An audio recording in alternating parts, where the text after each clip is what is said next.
Astaghfirullah. Assalamualaikum warahmatullahi wabarakatuh.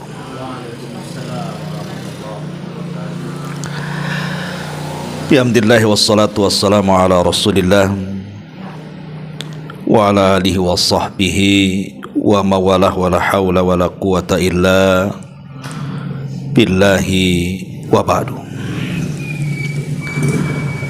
Alhamdulillah, segala puja dan puji hanya milik Allah subhanahu wa ta'ala. Salawat dan juga salam kita hadiahkan kepada Rasul kita Nabi besar Muhammad sallallahu alaihi wa ala alihi wasallam. Ma'asyiral muslimin wal muslimat rahimakumullah. Alhamdulillah, di malam hari ini kita kembali bisa duduk bermajlis ilmu di tempat yang insyaallah diberkahi ini. Dan pembahasan di malam hari ini saya ingin mengkisahkan seorang sahabat Rasul, simbol dari ketegaran beliau ketika menjalani syariat Islam, sampai dia rela memberikan jiwanya hanya untuk agama yang dicintainya, Islam ini. Sahabat itu namanya Khubayb ibnu Zaid ibn Asim al-Ansari. Khubayb ibnu Zaid ibn Asim al-Ansari radhiyallahu anhu. Dia seorang Ansar dari kabilah Khazraj. Bahkan dia mengikuti baiat Aqabah yang kedua.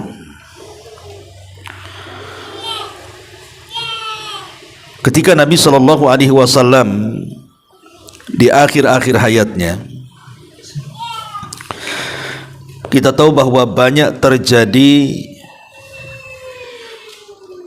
penyimpangan, terutama dari orang-orang yang mengaku sebagai nabi-nabi palsu. Karena di permulaan dakwah periode Mekah tidak ada orang yang ngaku nabi. Jadi terjadinya pengakuan nabi-nabi palsu itu justru di akhir-akhir hayat Nabi, sebelum Nabi sallallahu alaihi wasallam wafat. Di sana muncul orang namanya Al-Aswad Al-Ansi dari Yaman. Kemudian juga muncul Musailamah Al-Kadzab dari Yamamah. Di sana juga ada seorang wanita ngaku nabi namanya Sajah bintul Harith dan Tulaiha, dan banyak lagi setelahnya orang-orang yang ngaku nabi sampai hari ini. Tapi yang ingin saya kisahkan penggalan kisah dari Khubayb ibn Zaid ibn Asim al-Ansari ketika dia diutus Nabi sallallahu alaihi wasallam untuk mengirim surat kepada si nabi palsu Musailamah Al-Kadzab. Satu hari berangkatlah Khubayb menuju perintah Allah subhanahu wa ta'ala untuk mendatangi Musailamah Al-Kadzab, si nabi palsu ini. Maksudnya mengirim surat. Tetapi setelah kemudian sampai Khubayb ibn Zaid ibn Asim ini ke tempat Musailamah Al-Kadzab, malah ditangkap kemudian diikat. Harusnya seorang delegasi tidak boleh dia apa-apakan, karena tugas dia kan hanya mengirim surat saja. Tapi Musailamah Al-Kadzab justru berkhianat kepada delegasi tersebut, malah ditangkap kemudian diikat di sebuah pohon. Mulailah kemudian Musailamah Al-Kadzab memaksa sahabat mulia Khubayb ibn Zaid ibn Asim al-Ansari ini agar mengakui kenabiannya. Dia pun mengatakan, Atashhadu anna Muhammadan Rasulullah. Hei Hubaib, apakah engkau bersaksi bahwa Muhammad adalah utusan Allah? Maka Hubaib ibn Zaid mengatakan, na'am, ya, ashhadu annahu Rasulullah. Aku sangat bersaksi bahwa dia adalah utusan Allah subhanahu wa ta'ala. Faghadiba Musailamah. Tiba-tiba Musailamah emosi dan marah. Kemudian dia mengatakan, atashhadu anni Rasulullah. Sekarang mau enggak kau bersaksi aku juga utusan Allah? Tiba-tiba Hubaib mengatakan dengan gaya merendahkan Musailamah al-Kadzab dan mengatakan, inna fi udhuni samaman. Sesungguhnya di kedua telingaku ada sumbatan-sumbatan. Aku tidak dengar ucapanmu, katanya. Hah? Ngomong apa? Seperti itu ngomongnya, ya. Akhirnya makin marahlah Musailamah al-Kadzab ini, sampai 3 kali dia memaksa untuk mengakui kenabian dan kerasulannya. Maka setiap Musailamah mengatakan, maukah kau bersaksi aku utusan Allah? Tetap dia mengatakan, maaf, dalam kedua telingaku ada sumbatan, aku enggak dengar. Dari situ qala li jalladi, dia memanggil tukang jakal dan mengatakan, iqta qit'atan min jasadihi. Potong bagian dari badannya supaya dia mau mengakui kerasulanku. Maka kemudian mulailah yang pertama dipotong adalah satu tangannya.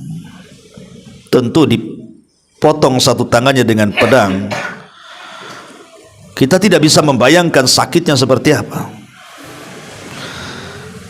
Ketika itu kemudian Musailamah mulai bertanya lagi, atashhadu anna Muhammadar Rasulullah. Apakah engkau bersaksi bahwa Muhammad utusan Allah? Dia mengatakan, na'am, innahu Rasulullah. Ya, dia adalah Rasulullah, aku bersaksi akan itu. Kemudian Musailamah mengatakan, atashhadu anni Rasulullah. Maukah kau bersaksi juga aku utusan Allah? Tetap Hubaib mengatakan, la asma ma taqul. Maaf, aku tidak dengar apa yang kau ucapkan. Padahal sudah dipotong tuh satu tangannya. Akhirnya dipotong lagi satu tangannya yang lainnya. Setelah tidak memiliki kedua tangan karena dipotong oleh pedang, maka Hubaib masih dipaksa juga. Tapi Hubaib tetap mengatakan seperti itu. Akhirnya dipotong lagi kakinya satu. Setelah tidak memiliki satu kaki, bayangkan betapa sakitnya dia dipotong kakinya. Setelah kedua tangannya dipotong, darah bercucuran kemana-mana. Tetap tidak mau juga, akhirnya dipotong kakinya yang keduanya. Bayangkan, tidak punya tangan, tidak punya kaki. Di saat seperti itu Musailamah tetap memaksa dia untuk mengakui kerasulannya. Tapi sekali lagi ketegaran Hubaib ibn Zaid ibn Asim al-Ansari ini luar biasa. Tetap dia mengatakan dan tidak mau mengakui kenabian dan kerasulan Musailamah al-Kadzab. Akhirnya dipenggal kepalanya. Lihat bagaimana seorang sahabat mulia ini mati syahid, dipenggal dengan cara dimutilasi supaya mengakui kenabian si nabi palsu Musailamah al-Kadzab. Tetapi Hubaib ibn Zaid ibn Asim al-Ansari tegar di atas agamanya. Ma'asyiral muslimin wal muslimat rahimakumullah. Satu gambaran dari Hubaib ibn Zaid ini memberikan percontohan kepada kita agar kita yang membaca sirahnya menjadi satu pelajaran bahwa mempertahankan agama itu bukan hanya sekedar bicara di lisan saja. Tapi lihat para sahabat kan itu. Mereka menghabiskan waktunya, mereka menghabiskan tenaganya, mereka menghabiskan seluruh daya upayanya sampai kepada jiwanya. Ini perjuangan seperti apa? kecintaan para sahabat Nabi SAW, sampai Urwah mengatakan, aku sudah terbiasa mendatangi kerajaan-kerajaan besar di masa itu. Aku sudah datang ke Romawi, aku datang ke Persia, aku datang ke Ethiopia, tapi aku tidak pernah melihat orang-orang yang sangat mencintai pimpinannya seperti kecintaan para sahabat Nabi kepada nabinya. Setiap raja itu kan punya orang-orang khususnya. Pastilah orang-orang Raja Romawi punya orang-orang khusus. Kemudian juga Najasyi punya orang-orang khusus, Kisra juga punya orang-orang khusus. Tapi aku tidak pernah melihat kecintaan seseorang kepada pemimpinnya melebihi kecintaan para sahabat kepada nabinya. Kemudian dia menceritakan apabila Nabi meludah, ditangkap ludahnya, kemudian diusapkan ke badan dan wajahnya. Apabila Nabi berwudu, hampir perang untuk mengambil bekas wudunya. Apabila Nabi mencukur rambutnya, hampir perang untuk mengambil rambut-rambut yang jatuh dari kepala Nabi SAW. Dan mereka tidak berani mendongakkan kepalanya apabila Nabi bicara. Dan mereka sangat menghormati Nabi. Itulah gambaran para sahabat Nabi. Kecintaan mereka kepada Rasul luar biasa, dan pengorbanan mereka kepada Rasul juga tidak diragukan lagi. Dari sini, ma'asyiral muslimin wal muslimat rahimani wa rahimakumullah, pentingnya kita ini as-sabatu 'alad din. Inilah pembahasan kita. As-sabat artinya istiqamah. 'Alad din, di atas yang penuh dengan syubhat dan syahwat di hadapan kita ini. Mempertahankan agama itu bukan perkara mudah di zaman sekarang ini. Karena tempat-tempat syubhat itu di mana-mana. Bahkan alat-alat syubhat ada di tangan-tangan kita. Coba handphone ini, kalau tak pandai-pandai kita menggunakannya, ada orang yang sadar ingin hijrah karena tidak punya guru, akhirnya berselancarlah dia di dunia maya. Ketemu pula lah Ustadz Khawarij. Akhirnya tak sadar dia pun kagum, ujung-ujungnya jadi teroris. Atau mungkin mendapatkan ustadz yang sesat,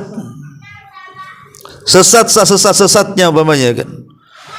Mungkin ada benih-benih perdukunannya dan begitu seterusnya. Dia percaya saja, seolah-olah gurunya sakti, punya karomah dan begitu seterusnya. Lah ini kan tempat-tempat syubhat namanya. Kalau kita tidak bisa memilah-milih apa yang ada dalam media masa ini, tentu siapapun akan seret-keseret di dalamnya. Bahkan lebih bahaya dibandingkan teman yang Nabi SAW katakan al-mar'u ala dini khalili. Seseorang itu digantungkan agamanya dengan temannya. Makanya dalam Islam itu pertemanan sangat diatur. Karena as-sahibu sahib, teman itu narik. Tapi banyak gara-gara teman yang tadinya baik jadi rusak. Tapi justru handphone jauh lebih dahsyat dibandingkan pertemanan. Itu lupa ibadah, bermaksiat tidak terang-terangan dan begitu seterusnya. Makanya di zaman sekarang ini sangat dihajatkan pentingnya as-sabatu 'alad din ini. As-sabatu 'alad din, istiqamah di atas agama. Bagaimana caranya? Yang pertama, ya, tentu yang pertama adalah dawamu ad-du'ai. Jangan berhenti untuk berdoa. Apa doanya? Ummu Salamah radhiyallahu anha menceritakan kepada kita bahwa kebiasaan Nabi SAW dalam salatnya selalu membaca ya muqallibal qulub tsabbit qalbi ala ta'atik. Wahai zat yang membolak-balikan hatiku, tetapkan hatiku di atas ketaatan kepadamu. Kapan ini dibaca? Bacalah sebelum salam. Jadi sebelum salam, di situ ada bacaan tahiyat, kemudian bacaan syahadat, kemudian bacaan salawat, baru meminta perlindungan dari 4 perkara. Maka sebelum salam bacalah doa ini. Ya muqallibal qulub tsabbit qalbi ala ta'atik, tsabbit qalbi ala dini. Wahai zat yang membolak-balikan hati, tetapkan hatiku di atas ketaatan kepadamu, tetapkan hatiku di atas agamamu. Ummu Salamah ini bertanya, karena selalu mendengar kalimat itu dari Nabi. Rasul, kenapa engkau selalu membaca doa itu dalam solatmu? Maka Nabi SAW mengatakan, ya Ummu Salamah, hati kita ini itu berada di genggaman Allah Subhanahu wa ta'ala. Hati kita loh berada di genggaman Allah. Allah itu bisa saja yuqallibu kaifa yasha. Dia bisa bisa saja orang mendapatkan hidayah sesaat, bisa juga mendapatkan orang ini disesatkan sesaat. Allah kan maha mau, terserah dia memberikan hidayah atau mencabut hidayah. Makanya pentingnya berdoa agar hidayah yang sudah Allah anugerahkan kepada kita, kita bisa istiqomah di situ. Dengan cara apa? Minta kepada Allah agar hati kita ditetapkan. Kalau sekelas Nabi yang tidak mungkin sesat, mungkinkah sesat Nabi? Tak mungkin Nabi sesat. Nabi kan dibimbing Allah. Kalau sekelas Nabi saja yang tidak mungkin sesat, kok dia minta diistiqomahkan hatinya? Apalagi kita yang di depan mata selalu ada orang-orang yang menyesatkan kita. Maka harusnya doa ini lebih lagi kita baca. Ya muqallibal qulub tsabbit qalbi ala dini. Wahai zat yang membolak-balikan hati, tetapkan hatiku di atas ketaatan dan agamamu. Jadikan doa ini sebagai zikir kita. Ini yang pertama. Yang kedua, mujahadatun nafsi mujahadatan sadiqatan. Bersungguh-sungguh di dalam mempertahankan hidayah.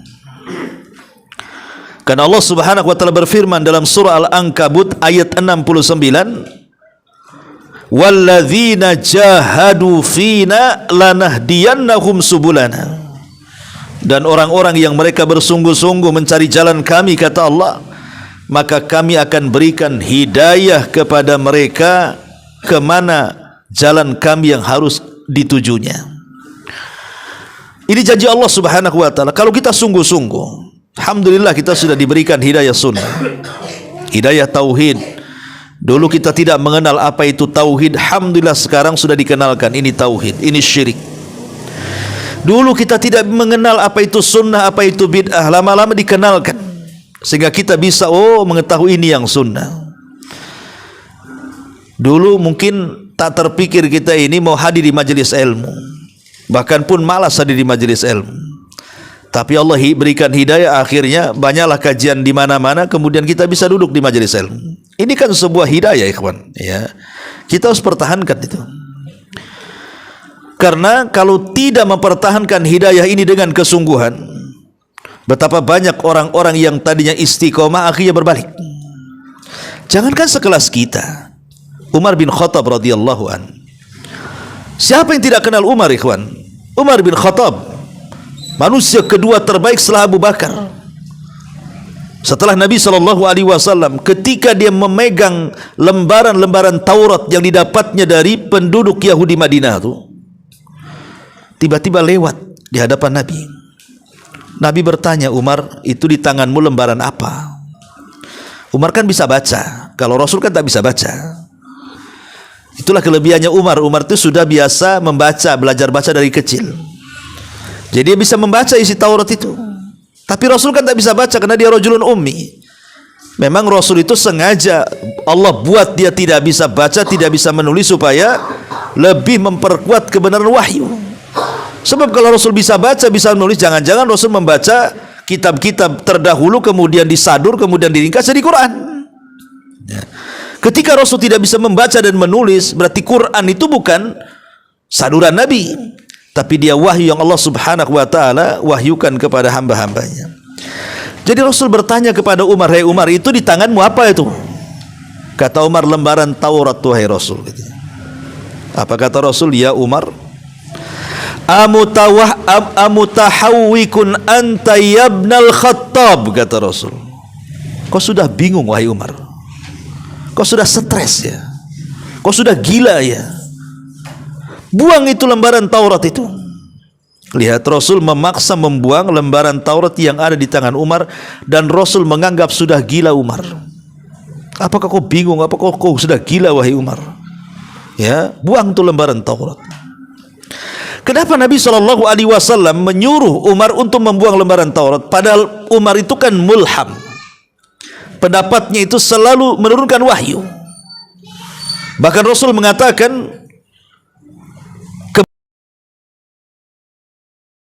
tapi bagaimana Rasul mengkhawatirkan Umar itu bisa saja akhirnya terpengaruh dengan ajaran Yahudi kan? Maka Rasul mengatakan buang itu Taurat itu.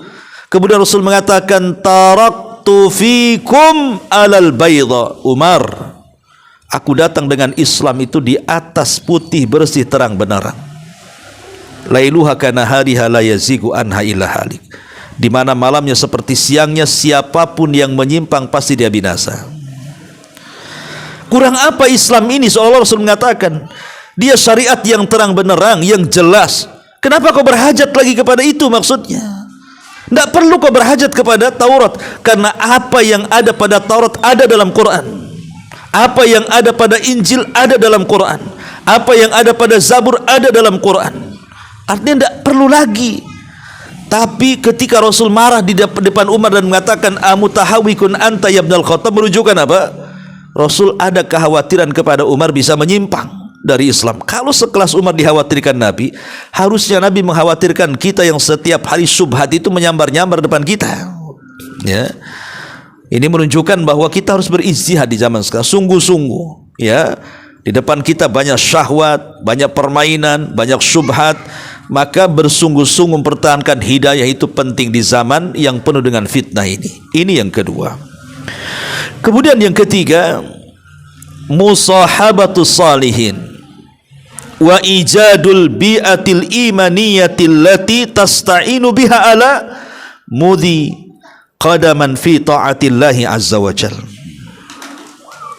Carilah teman yang baik, pasangan yang baik, atau kita mencarikan istri teman yang baik, atau mencarikan anak-anak kita pasangan yang baik, atau kita sendiri mencari teman-teman hidup yang baik, tetangga yang baik. Karena bagaimanapun sebuah tempat yang penuh dengan iman, baik dalam bentuk keluarga, baik dalam bentuk bertetangga, atau mungkin jamaah satu masjid, atau mungkin jamaah satu pengajian, itu kalau satu iman, satu Islam, satu akidah, satu manhaj, maka kita bisa mempertahankan akidah kita, ikhwan. Tapi kalau teman kita sudah tidak lagi seagama, kita punya teman tidak seagama, atau tidak semanhaj, atau tidak seiman, atau tidak setakwa, atau bahasa orang sekarang tidak sefrekuensi bahasanya, gitu ya, tidak nyambung sinyalnya itu, maka bisa saja teman itu justru merusak kita. Betapa banyak orang-orang yang sudah ngaji, kemudian akhirnya cari jodoh, dapatlah kemudian pasangannya orang awam. Kononnya kalau saya nikah dengan dia, nanti sudah nikah saya akan dakwai dia. Setelah nikah dia yang kena dakwah pula. Dia mau mewarnai, dia jangan diwarna-warni. Dan itu pernah terjadi di zaman salaf, ikhwan. Seperti yang terjadi kepada siapa? Imran ibn Khittan. Imran ibn Khittan ini bukan orang biasa, dia ulama besar, ulama dunia, ahli hadis, ahli fikih, ahli tafsir, ahli yang lainnya dalam Islam tuh. Sampai banyak manusia belajar kepada dia di zamannya itu. Imran ibn Khittan ini. Jadi Imran ibn Khittan ini tertarik dengan salah satu putri dari pamannya karena kecantikannya. Teman-temannya menasihati sesama ulama di zaman itu, "Wahai Imran, janganlah menikah dengan dia, betul cantik dia, tapi keluarganya itu berpemahaman khawarij. Nanti kau tertarik, aku bisa mempertahankan akidahku dan aku janji kalau aku menikah dengan wanita itu, aku akan tarik mereka kepada pemahaman ahli sunnah wal jamaah," katanya.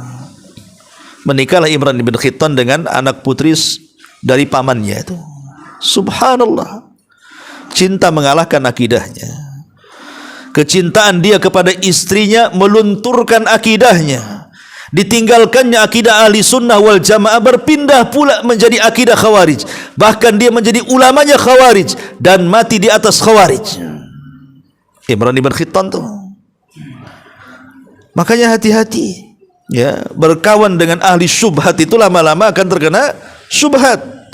Maka di zaman fitnah ini, kalau kita ingin istiqomah, carilah kawan-kawan yang sefrekuensi dengan kita, yang satu sinyal dengan kita, yang satu arah dengan kita.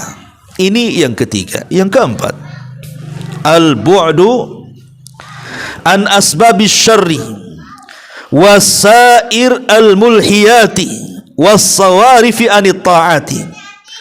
Al-bu'du an asbabis syarri wasairil mulhiyati was-sawarifi anit ta'ati. Jauhi sebab-sebab yang mendatangkan keburukan dari seluruh hal-hal yang bisa melalaikan, dari seluruh hal-hal yang bisa menyimpangkan kita dari ketaatan. Jauhi keburukan, tempat-tempat keburukan, atau tempat-tempat yang melalaikan, atau benda-benda yang melalaikan, dan hal-hal yang bisa menyimpangkan kita dari ketaatan kepada Allah Azza wa Jalla. Perkara mubah itu, ikhwan, itu kan boleh-boleh saja, karena hukum itu ada haram, ada makruh, ada wajib, ada sunnah. Tapi yang kelimanya ada mubah. Lah perkara mubah ini banyak. Tapi kalau kita berlebihan dalam perkara mubah ini, bisa saja kemudian menjadi sebuah permainan dan melalaikan kita dari ketaatan, kan? Contoh mamanya, zaman sekarang kan lagi heboh-hebohnya kadang-kadang motor-motoran, kan gitu ya. Ikhwan-ikhwan udah mulai itu buat ya geng-geng motor, ya.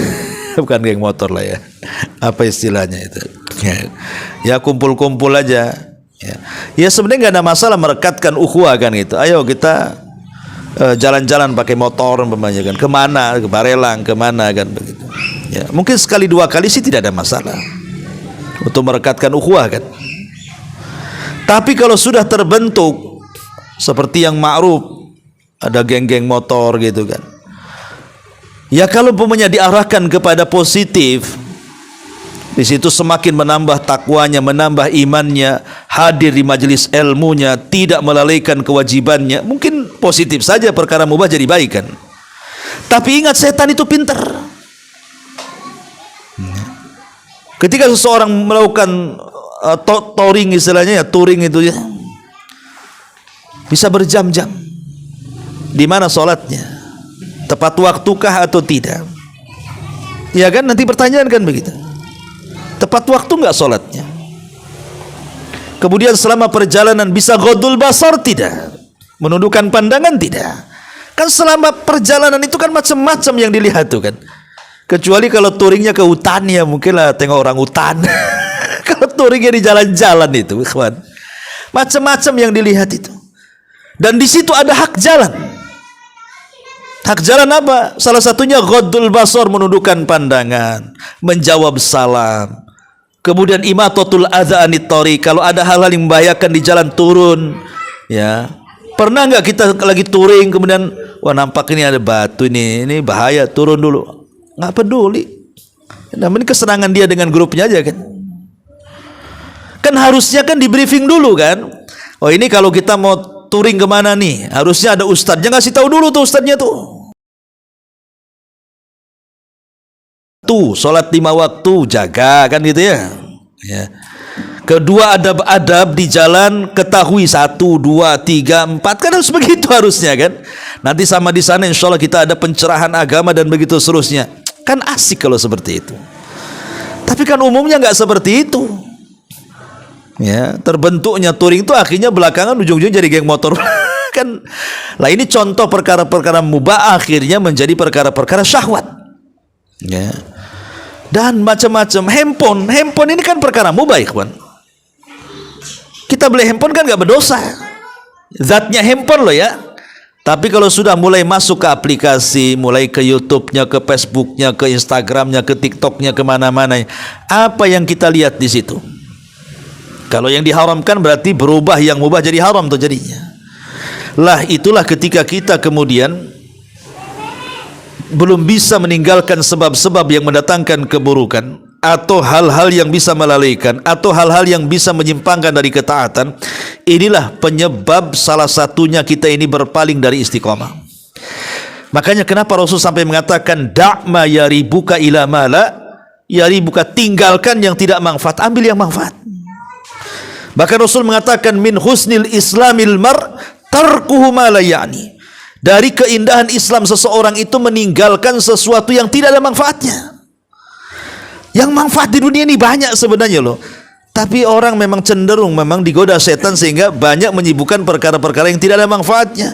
Coba kita lihat handphone ini. Orang bisa duduk loh berjam-jam loh. Makanya wajar di zaman sekarang banyak menimbulkan banyak penyakit kan itu.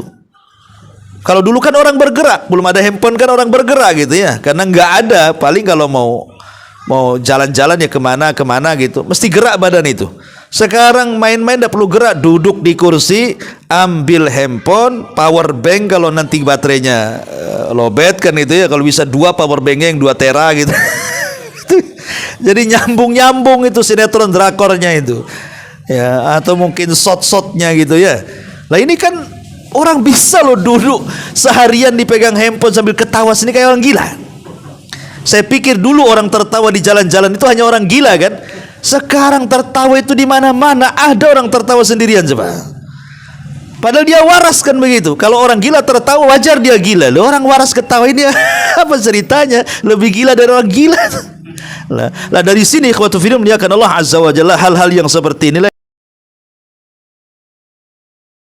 Keempat, yang kelima, ya, dawamu sama'il mawaidhi wa tikraru hudhuri majalisil ilmi wa qira'atu ma yuraqqikul qalbu.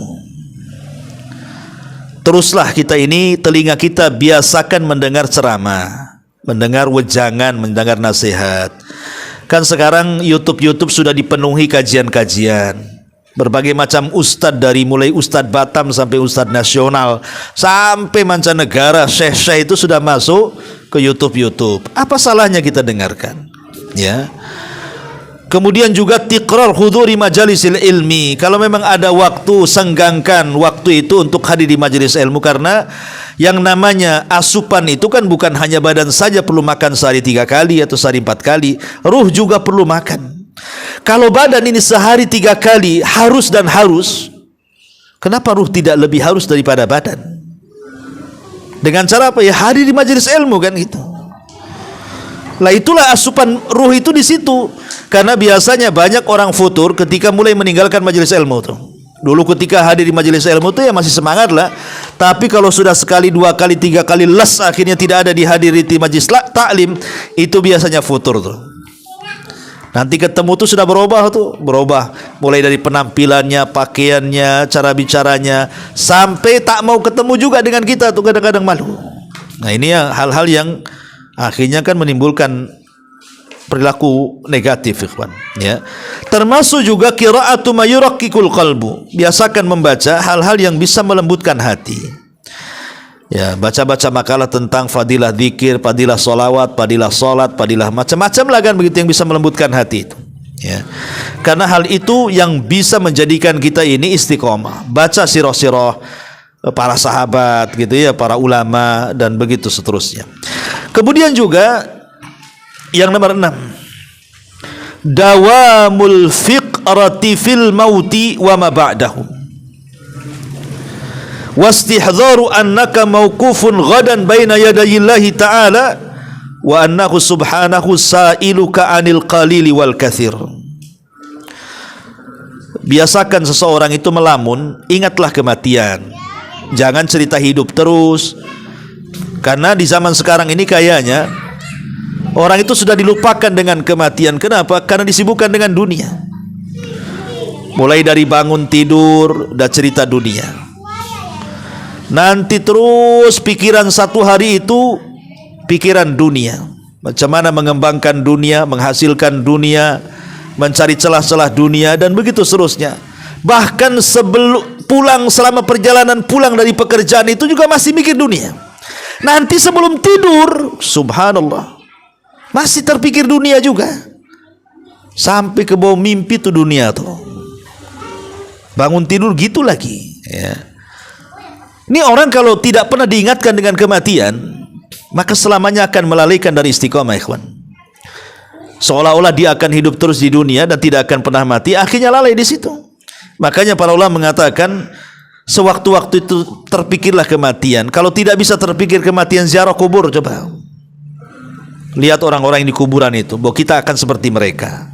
Kalau ada orang mati hadir, ya, kalau bisa kita mengkafani, memandikan dan menguburkannya.